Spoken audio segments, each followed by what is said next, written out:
So hello friends, welcome to editing master. সকল সমস্যার সমাধান, হ্যাঁ একদম ঠিক। এবার সবাই টাকা পাবে। যুবসাথীর যাদের টাকা ঢুকেনি সবাই টাকা পাবে, সাথে কৃষক বন্ধুর যাদের এখনও টাকা ঢুকেনি সবাই টাকা পাবে। কারণ নতুন একটি ফর্ম আনা হয়েছে, যেই ফর্মটি ফিল আপ করে তোমাকে জমা দিতে হবে। তো আজকের ভিডিওতে এই যে ফর্মটা তুমি দেখতে পাচ্ছ, ঠিক আছে, কীভাবে ফর্মটি পূরণ করবে দেখে নিন। একদম সম্পূর্ণ বাংলায় ফর্মটি দেওয়া হয়েছে, নতুন ফর্ম কিন্তু, ঠিক আছে। এই ফর্মটি তুমি কোথায় পাবে, কিভাবে জমা দেবে, কোথায় গিয়ে জমা দেবে, সম্পূর্ণ ডিটেলস কিন্তু আজকের ভিডিওতে বলা হয়েছে। অবশ্যই ভিডিওটি শেষ পর্যন্ত দেখো, এবং যারা এখনও টাকা পাওনি জমা দাও ফর্মটি। অবশ্যই এটাই কিন্তু শেষ একটা মানে এডিটের অপশন। অবশ্যই ফর্মটি জমা দাও। ওকে, তো চলো দেখে নেব।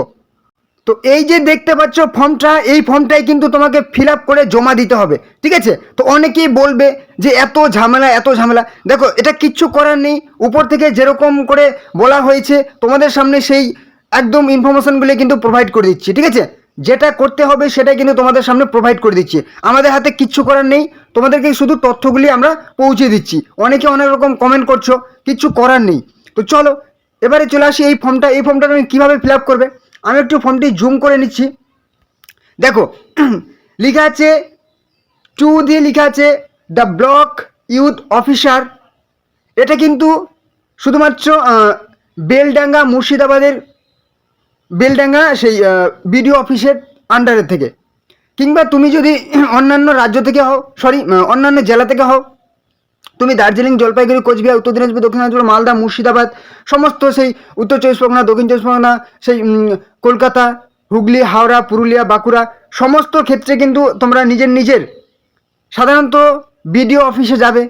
বিডিও অফিসে গিয়ে বলবে যে যুবসাথীর টাকা না পাওয়ার সমস্যা সংক্রান্ত আবেদনপত্র, এখনও পর্যন্ত টাকা পাইনি, সেই আবেদনপত্রটি জমা দেব। আপনাকে কিন্তু অবশ্যই যেতে হবে কোথায়, দ্য ব্লক ইউথ অফিসে কিন্তু যেতে হবে, ঠিক আছে। ব্লক ইউথ অফিস, বিডিও অফিসে না। তো আপনারা হয়তো সেটা যদি না জানেন যে কোথায় আছে, সেটা সাধারণত বিডিও অফিসের পাশাপাশি কিন্তু সেটা থাকবে। সাধারণত বিডিও অফিসের পাশাপাশি এই অফিসটা থাকবে, দ্য ব্লক ইউথ অফিস। সেখানে গিয়ে এই ফর্মটা পাওয়া যাবে। যদি না পান তাহলে কিন্তু অবশ্যই আপনার বিডিও অফিসে যাবেন, গিয়ে বলবেন, ওনারাই কিন্তু সঠিক একদম তথ্য বলে দেবেন যে এখানে যান, বা বিডিও অফিস থেকে কিন্তু এই ফর্মটা আপনাকে দিয়ে দিতে পারে। বলবেন যুবসাথী টাকা না পাওয়ার সমস্যা সংক্রান্ত আবেদনপত্র, ঠিক আছে। এই ফর্মটি নিয়ে নেবেন।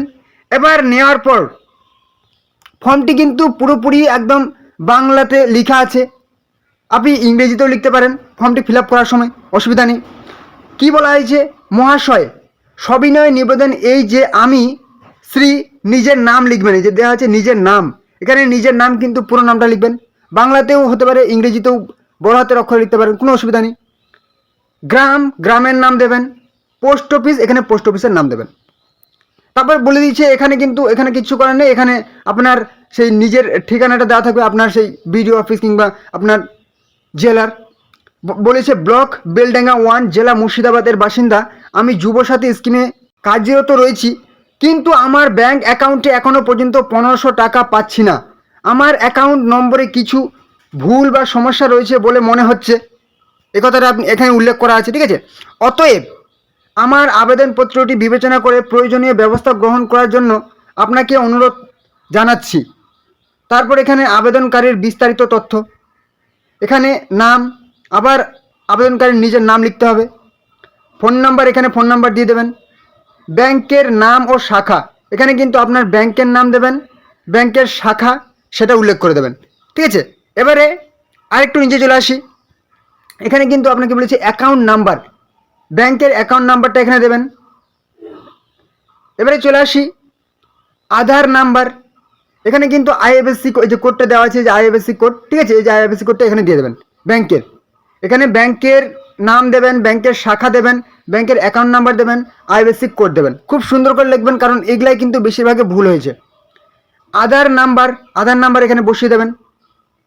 ভোটার নাম্বার, এখানে ভোটার নাম্বার বসিয়ে দেবেন। তারপর এখানে লেখা আছে আমার আবেদনপত্রটি যাচাই করবেন, বিবেচনা করবেন। এখানে চলে এসেছি কি বিনীত, এখানে আবার নিজের কিন্তু এখানে সিগনেচার করবেন, সই করবেন, ঠিক আছে। এখানে কিন্তু যেরকম আপনি সই করেন সেই সইটা এখানে করবেন। তারপর হচ্ছে কি কাগজ সংযুক্তি, আপনাকে কোন কোন কাগজগুলির সাথে দিতে হবে এই ফর্মের সাথে। এই ফর্মের সাথে অবশ্যই পাস বই এর জেরক্স দেবেন, ঠিক আছে, ব্যাংকের পাস বইয়ের প্রথম পৃষ্ঠার জেরক্স দেবেন, ঠিক আছে। এবার হচ্ছে আধার ও ভোটার আইডি এর জেরক্স দেবেন, অবশ্যই সেলফ অ্যাটেস্টেড করে দেবেন কিন্তু, হ্যাঁ, ব্যাংকের পাস বইয়ের প্রথম পৃষ্ঠার জেরক্সটা দিলেন, এবার নিচে কিন্তু সই করে দেবেন, তারিখ দিয়ে দেবেন। আধার নাম্বার, আধার কার্ডের সেই জেরক্স দিলেন, নিচে সই করে দেবেন। ভোটার কার্ডের জেরক্স দিলেন, নিচে সই করে দেবেন।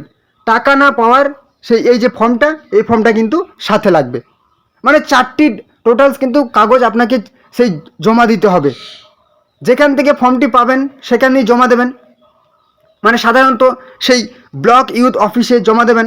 যদি এটা খুঁজে না পান অবশ্যই বললাম যে আপনার বিডিও অফিসে যাবেন, ঠিক আছে, এবং জমা দেবেন। এই ফর্মটি জমা দেবেন, মানে এটাই কিন্তু শেষ একটা সমস্যার সমাধান আপাতত বের করা হয়েছে। তো এটা আপনি অবশ্যই করবেন, তাহলে কিন্তু আপনার মার্চের টাকা আপনি মার্চেই পেয়ে যাবেন এবং এপ্রিলের টাকা কিন্তু আপনি এপ্রিলেই পেয়ে যাবেন। এছাড়াও যদি এই ফর্মটা না পান তাহলে কি করবেন অবশ্যই জেনে নেব। তার আগে যদি ভিডিওটি একটু কাজের মনে হয়, একটু উপকারী মনে হয়, অবশ্যই কিন্তু ভিডিওটিতে একটা লাইক করে দেবেন, ঠিক আছে। অবশ্যই যদি ভিডিওটি কাজে লাগে একটা লাইক করে দেবেন এবং অবশ্যই চ্যানেলে যদি নতুন হন, ঠিক আছে, অবশ্যই চ্যানেলটিকে সাবস্ক্রাইব করে দেবেন। তাহলে সমস্ত রকম সমস্ত রকম গুরুত্বপূর্ণ আপডেট, ঠিক আছে, কবে কোন দিন কোন প্রকল্পের ফর্ম ফিল আপ হবে, চাকরির ফর্ম ফিল হবে, সমস্ত আপডেট এই চ্যানেলে পেয়ে যাবেন। অবশ্যই চ্যানেলটিকে সাবস্ক্রাইব করে দেবেন, ঠিক আছে।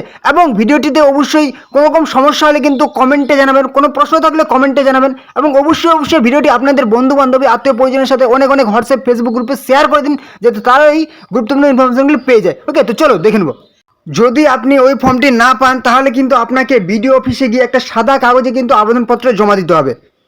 কী করবেন, যুবসাথীর টাকা না পাওয়ার আবেদনপত্রের খসড়া, ঠিক আছে, আপনি নিজের হাতে কিন্তু সেই সাদা কাগজে সেটা জমা দিতে পারেন। বরাবর সেই মাননীয় বিডিও, আপনি যদি সেই গ্রামীণ এলাকায় সেই বিডিও এলাকায় যদি বসবাস করেন তাহলে মাননীয় বিডিও, কিংবা যদি পুরসভা এলাকা তাহলে পুরসভা আধিকারিক, আপনার ব্লকের নাম দেবেন, পুরসভার যদি পুরসভায় তাহলে পুরসভার নাম দেবেন, জেলার নাম দেবেন, তারপর পশ্চিমবঙ্গ লিখে দেবেন। এবারে বিষয় কিন্তু লিখবেন যে যুবসাথী প্রকল্পের টাকা না পাওয়ার সংক্রান্ত অভিযোগ, ঠিক আছে, বিষয় লিখে দেবেন। এবারে কিভাবে আপনি এই আবেদনপত্রটি লিখবেন, ঠিক আছে, মহাশয় লিখলেন, বিনীত নিবেদন এই যে, আমি, নিজের নাম দিলেন, পিতার নাম দিলেন, আপনার ঠিকানা দিলেন, একজন স্থায়ী বাসিন্দা, ঠিক আছে, ঠিকানা দিয়ে দিলেন, তারপর একজন স্থায়ী বাসিন্দা।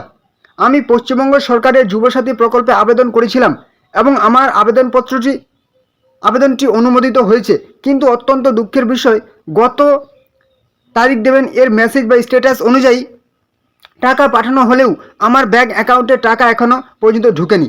আবার যদি আপনার যদি কোনো রকম SMS না আসে তাহলে কিন্তু আমি এত দুঃখের বিষয় যে আমি গত তারিখে জমা দিয়েছি কিন্তু এখনও পর্যন্ত কোনো SMS বা কোনো কিছু পাঠানো হয়নি, ঠিক আছে, আমার ব্যাঙ্ক অ্যাকাউন্টে এখনও পর্যন্ত টাকাও ঢুকেনি, এরকম লিখবেন।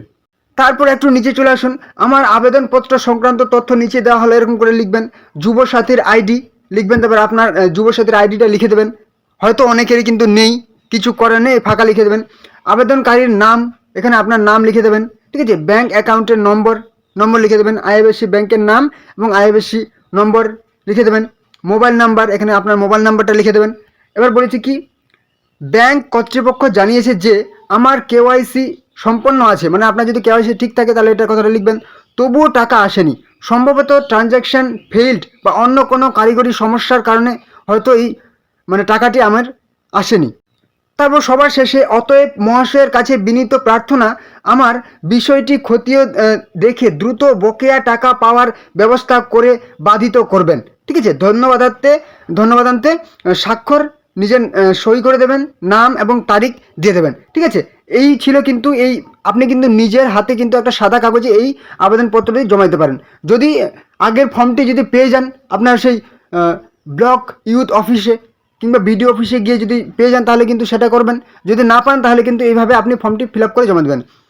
অবশ্যই ভিডিওটি ভালো করে আরেকবার দেখে নিতে পারেন যে কোথায় কিভাবে লিখবেন, ঠিক আছে। এবারে আপনি যা চেক করবেন সেটা কিন্তু পরামর্শ। অবশ্যই আপনার এই ফর্মটি জমা দেওয়ার আগে আপনি কি করবেন, ব্যাংকের গিয়ে আপনার আধার লিঙ্ক কেওয়াইসি আপডেট করা আছে কিনা সেটা চেক করবেন। মেসেজ চেক, মোবাইলে ট্রেজারি বা সরকার থেকে কোনো ফেইল্ডের মেসেজ এসেছে কিনা সেটা কিন্তু অবশ্যই মোবাইল নাম্বার আপনি চেক করবেন, ঠিক আছে। এবং অনলাইনে স্ট্যাটাস চেক করবেন যুবসাথীর পোর্টালে গিয়ে, ঠিক আছে, যেটা কিন্তু এই মুহূর্তে চেক করা যাচ্ছে না। তো শেষবার আরেকবার দেখে নিন, যারা হচ্ছে যুবসাথীর স্ট্যাটাস চেক করতে যাচ্ছেন সেই যুবসাথীর শুধুমাত্র অফিসিয়াল পোর্টালে গিয়ে, তো আপনারা তো দেখতেই পাচ্ছেন যে this portal have been updated soon, খুব তাড়াতাড়ি শীঘ্রই আপডেট করা হবে, ওটাই কিন্তু আপনারা দেখতে পাচ্ছেন। তো আপনারা কিন্তু এই অফিসিয়াল পোর্টালে এসে কিন্তু চেক করতে পারেন, ঠিক আছে। WBIFMS integrated financial management system, যেটা আমি আগের ভিডিওতে কিন্তু দেখিয়েছি, ঠিক আছে। এখানে আসার পর আপনি এই যে দেখতে পাচ্ছেন নো ইওর পেমেন্ট, এখানে আপনি একবার ক্লিক করে দেবেন। এখানে ক্লিক করার পর কিন্তু আপনার সামনে একটা নতুন পেজ ওপেন হয়ে যাবে, ঠিক আছে, যেখানে আপনি আপনার ব্যাংক ডিটেলস দিয়ে, ব্যাংক অ্যাকাউন্ট নাম্বার দিয়ে, ঠিক আছে, এবং IFSC নাম্বার দিয়ে, bank mobile number list, register mobile number দিয়ে সাবমিট করে কিন্তু আপনি স্ট্যাটাস চেক করতে পারবেন। কিংবা শুধুমাত্র মোবাইল নাম্বার বসিয়ে, এই যে এখানে দেখতে পাচ্ছেন মোবাইল নাম্বার ভয়েস, এখানে শুধুমাত্র রেজিস্টার মোবাইল নাম্বারটা দেবেন, জেনারেট ওটিপি করবেন, ওটিপি যাবে, সেই ওটিপিটা এখানে বসিয়ে সাবমিট অপশানে ক্লিক করলে কিন্তু আপনি যদি টাকা ঢুকে তাহলে কিন্তু চেক করতে পারবেন, ঠিক আছে। তো এই ছিল কিন্তু আজকের গুরুত্বপূর্ণ আপডেট, ঠিক আছে। অবশ্যই যদি ভিডিওটি ভালো লাগে, একটু কাজে আসে, অবশ্যই ভিডিওটিতে একটু লাইক করবেন। আর চ্যানেলে যদি নতুন হন অবশ্যই কিন্তু চ্যানেলটিকে সাবস্ক্রাইব করে দেবেন, তাহলে সমস্ত রকম গুরুত্বপূর্ণ আপডেট, ঠিক আছে, কবে কোন দিন কোন প্রকল্পের নতুন আপডেট কিন্তু আপনি এই চ্যানেলেই পেয়ে যাবেন। এবং অবশ্যই নতুন চাকরির প্রত্যেক দিন খবর কিন্তু এই চ্যানেলে পেয়ে যাবেন। অবশ্যই যদি ভিডিওটি ভালো লাগে অবশ্যই কিন্তু চ্যানেলটিকে সাবস্ক্রাইব করে দেবেন। কোনো রকম যদি প্রশ্ন থাকে এখনও পর্যন্ত অবশ্যই কিন্তু কমেন্টে জানাবেন, ঠিক আছে। এবং অবশ্যই ভিডিওটি আপনাদের বন্ধু বান্ধবী আত্মীয় পরিজন সবার সাথে কিন্তু শেয়ার করে দিন হোয়াটসঅ্যাপ ফেসবুক গ্রুপে, যাতে তারাও কিন্তু এই গুরুত্বপূর্ণ আপডেটগুলি পেয়ে যায়, ঠিক আছে। তো চলো এই ছিল আজকের গুরুত্বপূর্ণ আপডেট, চলুন পরবর্তী ভিডিওতে আবার দেখা হবে। জয় হিন্দ, জয় ভারত।